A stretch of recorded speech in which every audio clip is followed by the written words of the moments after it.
Elle ne t'aime pas. Elle ne t'a jamais aimé. Elle avait seulement besoin que tu crois qu'elle t'aimait. Est-ce que ça fait mal? Tant mieux. La douleur est le seul professeur qui ne ment jamais. Regarde ton reflet. Tu vois cet homme bien sous tout rapport? Ce gentleman poli qui lui ouvre la porte, qui lui dit chaque matin qu'elle est belle. Cet homme est invisible pour elle. Pire qu'invisible. Il est prévisible. Et dans le langage secret du désir féminin, la prévisibilité est synonyme de mort. Chaque femme porte en elle un monstre inscrit dans son ADN. Un monstre qu'elle ne comprend pas elle-même. Un monstre qui la pousse à mépriser l'homme qui l'adore et à désirer celui qui l'ignore. Sais-tu pourquoi elles disent de vouloir un homme sensible, mais finissent dans les bras de celui qui les fait pleurer? Ce n'est pas du masochisme, c'est de la biologie pure. Pendant des millions d'années, les femmes qui survivaient étaient celles qui choisissaient le guerrier, pas le poète, le chasseur, pas le philosophe, celui qui pouvait tuer pour elles, pas celui qui mourait pour elles. Ce programme tourne encore chaque jour. Toi, tu penses que l'amour, c'est la communication, la compréhension, la tendresse. Elle prétend le croire aussi. Elle ment. Son corps, lui, ne ment pas quand il réagit à l'homme qui la défie, qui la confronte, qui n'a pas besoin d'elle. As-tu remarqué comment ses yeux brillent quand elle parle de son ex qui la traitait mal? Comment sa voix change quand elle mentionne ce patron arrogant que tout le monde déteste? Cette lueur n'est pas du traumatisme. C'est du désir à l'état pur. Le monstre que chaque femme désire n'est pas violent, ni abusif. C'est quelque chose de bien plus subtil et puissant. Il est imprévisible. C'est l'homme qui ne peut être apprivoisé, catalogué ou contrôlé. Et toi, tu es un livre ouvert. Elle sait exactement ce que tu feras, ce que tu diras, comment tu réagiras. Tu es sûr, tu es stable, tu es tout ce qu'elle dit vouloir. Et pour cette raison même, tu es tout ce que sa biologie rejette. Schopenhauer l'avait compris. L'amour est une ruse de l'espèce pour se perpétuer. Mais il n'est pas allé assez loin. L'amour n'est pas qu'une ruse, c'est une guerre. Et dans cette guerre, l'homme civilisé perd toujours. Sais-tu ce qu'une femme recherche vraiment quand elle dit vouloir une connexion émotionnelle? Elle veut ressentir, pas réfléchir. Et les émotions les plus puissantes ne naissent pas de la sécurité. Elles viennent de l'incertitude, du risque, d'un danger contrôlé.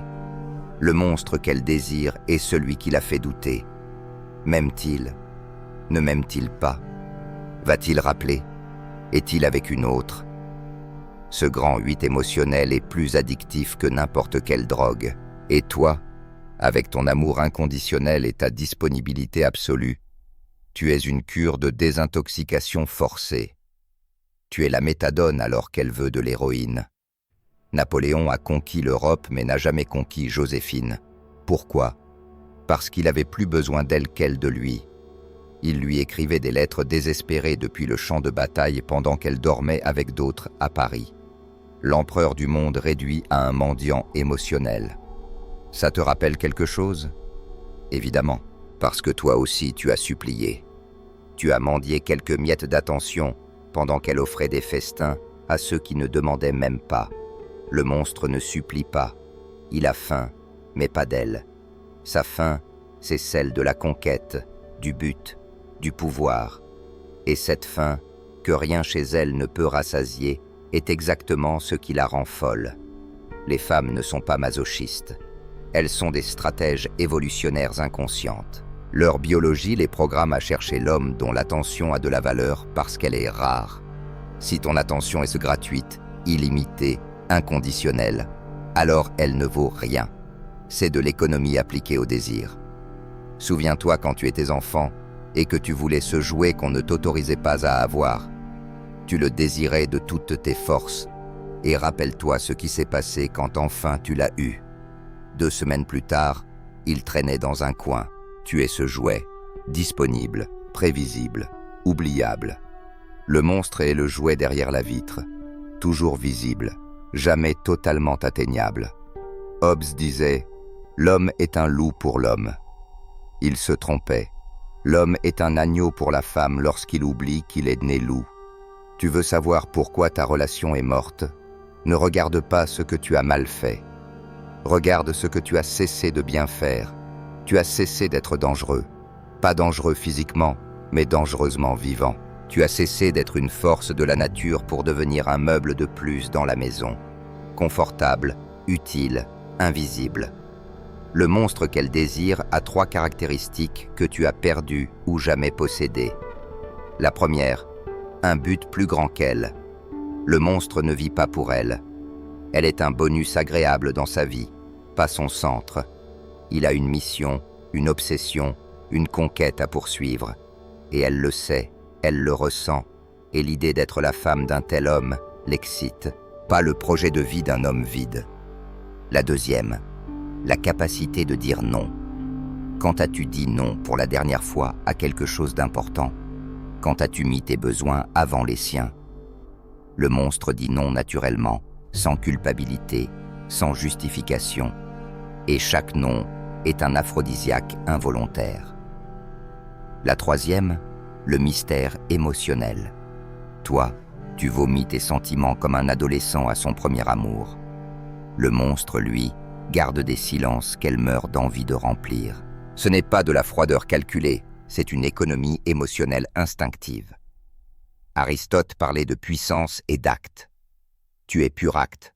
Tout est dit, tout est consommé. Il ne reste rien à découvrir, aucun territoire à conquérir.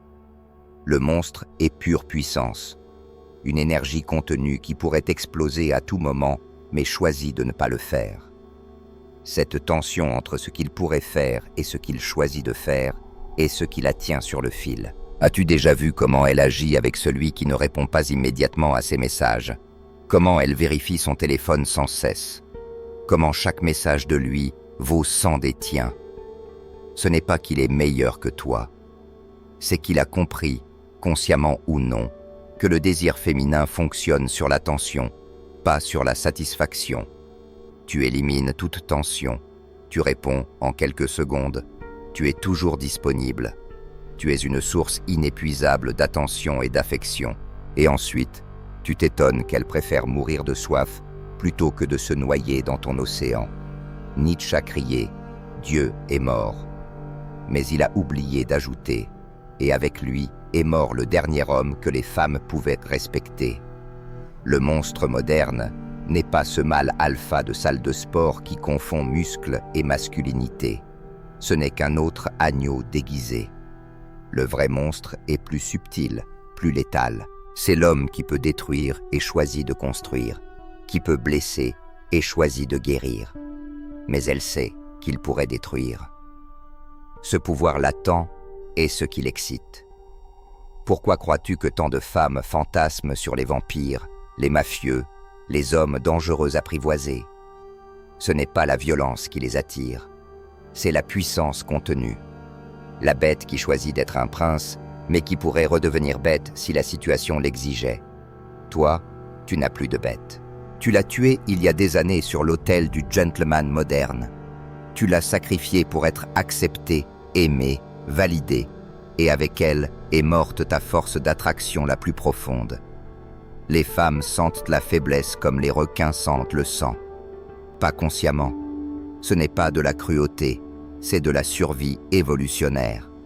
Une femme ne peut pas confier sa vie ni celle de ses enfants à un homme qui ne peut même pas se protéger lui-même. Se protéger de quoi?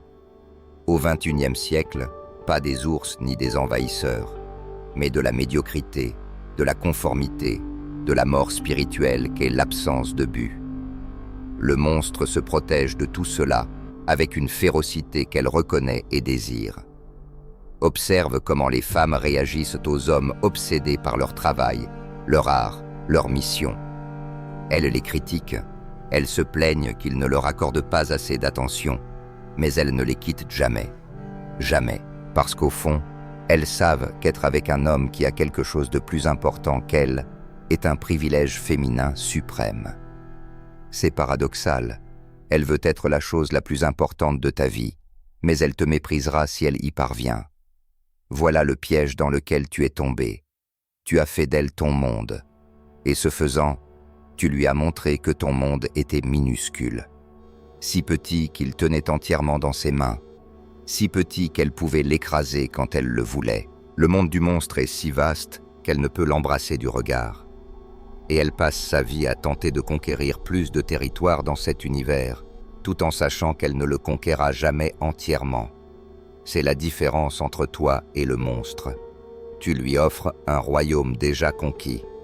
Lui, il lui offre une guerre éternelle. Et devine ce qu'une femme préfère. La biologie ne ment pas. La culture, si. Et toi, tu as cru à tous les mensonges culturels sur ce que veulent les femmes. Elles veulent l'égalité. Mensonge. Elles veulent un homme qu'elles peuvent admirer vers le haut, pas sur un pied d'égalité. Elles veulent la vulnérabilité émotionnelle. Demi-vérité. Elles veulent la voir, pas la vivre. Elles veulent savoir que tu peux ressentir, pas que tes émotions te contrôlent. Elles veulent un meilleur ami. Le plus gros mensonge. Elles ont déjà des amis pour ça. De toi, elles veulent quelque chose qu'elles ne peuvent obtenir d'aucune amie. La polarité sexuelle. Le monstre sait que l'attraction féminine fonctionne par polarité. Masculin et féminin ne sont pas des constructions sociales. Ce sont des forces magnétiques opposées qui s'attirent violemment. Toi, tu as neutralisé ta polarité. Tu es devenu émotionnellement androgyne. Pas assez masculin pour éviter d'être toxique, pas assez féminin pour éviter de paraître faible. Tu es cette zone morte où aucun courant ne passe. Le monstre est pur courant, haute tension, dangereuse au toucher, mais impossible à ignorer. Tu sais pourquoi les femmes testent constamment les hommes? Petites provocations, drames inutiles, exigences irrationnelles. Ce n'est pas de la cruauté, c'est un test de polarité. Elle vérifie si tu es encore un homme ou si tu es déjà devenu une autre copine avec un pénis. Tu rates chaque test. Tu cèdes, tu t'excuses, tu cherches la paix à tout prix. Et à chaque session, son désir s'assèche un peu plus. Le monstre ne recherche pas le conflit, mais il ne le craint pas. Quand elle pousse, il devient inébranlable, pas par violence, mais avec le calme de celui qui n'a rien à prouver. Il y a une scène qui se répète dans des millions de chambres. Elle commence une dispute pour rien. Il essaye de raisonner, de calmer, de résoudre. La dispute s'éternise. Il cède pour avoir la paix. Elle se couche, dos tourné, aussi sèche que le désert. Imagine maintenant la scène avec le monstre. Elle démarre la dispute. Il la regarde, sourit et retourne à ce qu'il faisait. Elle le suit en criant. Il la saisit par la taille, la regarde droit dans les yeux sans dire un mot et l'embrasse. Fin de la dispute, début du désir. La différence: le premier négocie depuis la faiblesse, le second agit depuis la force. Les femmes ne veulent pas gagner ces batailles. Elles veulent savoir qu'elles sont avec un homme qui pourrait toutes les gagner, mais choisit ses combats. Elles veulent le monstre qui pourrait les dévorer, mais qui les laisse vivre. Tu veux connaître le secret le plus sombre du désir féminin? Ce n'est pas qu'elles veulent être dominées, c'est qu'elles veulent choisir qui elles autorisent à les dominer. Et elles ne te choisissent pas parce que ta dominance est fausse. C'est une pose, un rôle appris dans des manuels de séduction bon marché. Le monstre ne joue pas à être dominant, il est dominant sur lui-même. Avant tout, il domine ses impulsions, ses peurs, son besoin de validation. Et de cette maîtrise de soi naturelle découle tout le reste. Toi, tu n'arrives même pas à contrôler ton envie de vérifier son Instagram toutes les heures. La hiérarchie existe que tu le veuilles ou non. Dans chaque interaction humaine, il est décidé qui mène et qui suit. Et dans ta relation, même si tu es PDG, même si tu gagnes des millions, même si tu mesures 2 mètres, c'est elle qui mène. Comment je le sais? Parce que celui qui a le plus besoin perd toujours le pouvoir. Et toi, tu as besoin d'elle comme de l'air. Elle le sait, elle le sent, elle l'exploite. Le monstre inverse l'équation. Non pas parce qu'il ne ressent rien, il ressent profondément. Mais sa vie ne dépend pas de ses sentiments. Il peut aimer et perdre et rester lui-même. Cette autosuffisance émotionnelle est l'aphrodisiaque le plus puissant qui existe. Celui qui aime le plus souffre le plus, a dit un poète suicidaire. Il avait raison, mais il en a tiré la mauvaise conclusion. La solution n'est pas d'arrêter d'aimer, mais d'aimer depuis l'abondance, pas depuis le manque. Toi, tu aimes comme un mendiant, désespéré, reconnaissant pour la moindre miette, terrifié à l'idée de perdre le peu que tu as. Le monstre aime comme un roi, généreux parce qu'il peut se le permettre, sélectif parce qu'il a des options, calme parce qu'il sait que si cette femme part, d'autres viendront. Ce n'est pas de l'arrogance, c'est la réalité. L'homme qui se construit, qui a un but, qui ne mendie pas de validation, aura toujours des options, et les femmes le savent. Elles le sentent et elles se battent pour être choisies par lui. Pendant que toi, tu te bats avec tous les hommes du monde pour une femme qui ne te désire plus, la nature est sage et cruelle. Elle récompense les forts et punit les faibles. Et la plus grande faiblesse n'est ni physique ni financière. Elle est émotionnelle. C'est avoir trop besoin. C'est être incapable d'être seul. C'est se définir par qui t'aime plutôt que par qui tu es. Le monstre est à l'aise dans sa peau, seul ou accompagné, aimé ou rejeté. Sa valeur ne monte pas et ne s'effondre pas au rythme de la bourse émotionnelle de sa relation. La tienne, si, elle grimpe et s'écrase comme le Bitcoin les jours de panique. Il y a un moment précis où tu as perdu, un moment que tu peux retrouver si tu es honnête. Le moment où tu as cessé d'être son amant pour devenir son fils émotionnel, c'est quand tu as commencé à demander la permission au lieu de l'informer de tes décisions. Quand tu as commencé à demander « est-ce que c'est bien ?» au lieu de dire « je vais », quand ton bonheur a commencé à dépendre de son humeur. Les femmes ne veulent pas de fils émotionnels. Elles en ont déjà assez avec les biologiques. D'un homme, elles veulent un père potentiel, pas un enfant de plus à élever. Le monstre ne demande jamais la permission d'être lui-même.